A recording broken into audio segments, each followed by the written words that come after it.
নমস্কার, সবাই কেমন আছেন? আজকে ভাবলাম কথা বলবো একটা অদ্ভুত টপিক নিয়ে।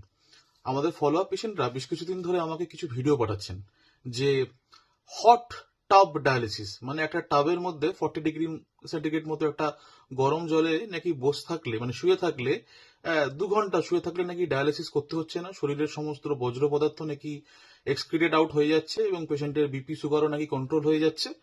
তো আমি এইসব রিল দেখেছি, তো অনেক রিলই তো দেখি, কোনো রিপ্লাই দিইনি। তো কিছুদিন বাদে হঠাৎ করে একটা পেশেন্টের খবর পেলাম যে হচ্ছে আমাদের এখানে ডায়ালিসিস চলছিল, তো চলতে চলতে হঠাৎ করে ডায়ালিসিস ডিসকন্টিনিউ করে এরকম কোনো হট টাব ডায়ালিসিসে চলে গেছে এবং 2 সপ্তাহ 3 সপ্তাহ বাদে আহ, মাঝরাতে ইমার্জেন্সিতে এসে পেশেন্ট হাঁপাতে হাঁপাতে একদম একদম মানে ফেলিওর নিয়ে, একদম পুরো ইউরেমিক এনসেফালোপ্যাথি নিয়ে পেশেন্ট এসে আমাদের কাছে আসে। তো প্রথমত বলি যে এই হট টাব ডায়ালিসিস বা এরকম কিছু উল্লেখ আমাদের নেফোলজিতে কোথাও কিছু নেই বা কোনো গাইডলাইনে কিছু নেই। তবে এই ভিডিওগুলো হঠাৎ করে এত জনপ্রিয় হয়ে উঠেছে কেন?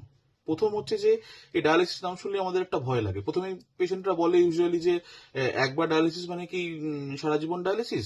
ডায়ালিসিস মানে তো সপ্তাহে 3 বার করে যেতে হবে বা 2 বার করে যেতে হবে, ওষুধ খেতে হবে নিয়ম করে, ডায়েট রয়েছে, রেস্ট্রিকশন রয়েছে, একটা কমিটমেন্ট ইস্যু রয়েছে।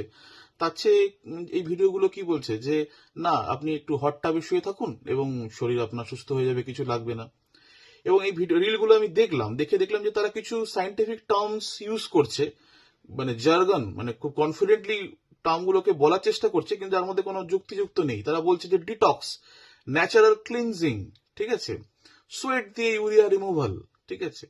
আহ, হয়টা কি, যখন হট ওয়াটারে আমাদের বডি সাবমার্স থাকে, প্রথমত কিছুটা আমাদের আরাম লাগে, যে বাইরের সুপারফিশিয়াল যে ভেসেলস গুলো একটু ডায়ালেটেড হয়, বিপিটা একটু কমে, পেশেন্ট একটু সুপারফিশিয়াল একটা ওয়েলনেস হয়তো ফিল হয়, কিন্তু লং টার্মে তো এর কোনো যুক্তিযুক্ত নেই, বরং উল্টো, যে অ্যাকচুয়াল ট্রিটমেন্ট নিতে পেশেন্টের দেরি হয়ে যায় এবং পেশেন্ট কমপ্লিকেশন নিয়ে আমাদের কাছে আসে।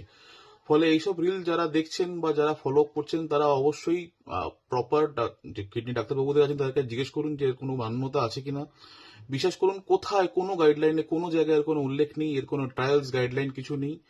এবং এরকম করলে কিন্তু নিজের বিপদ আপনারা নিজেরাই ডেকে আনবেন। সুস্থ থাকুন, সজাগ থাকুন এবং বুদ্ধি করে চলুন।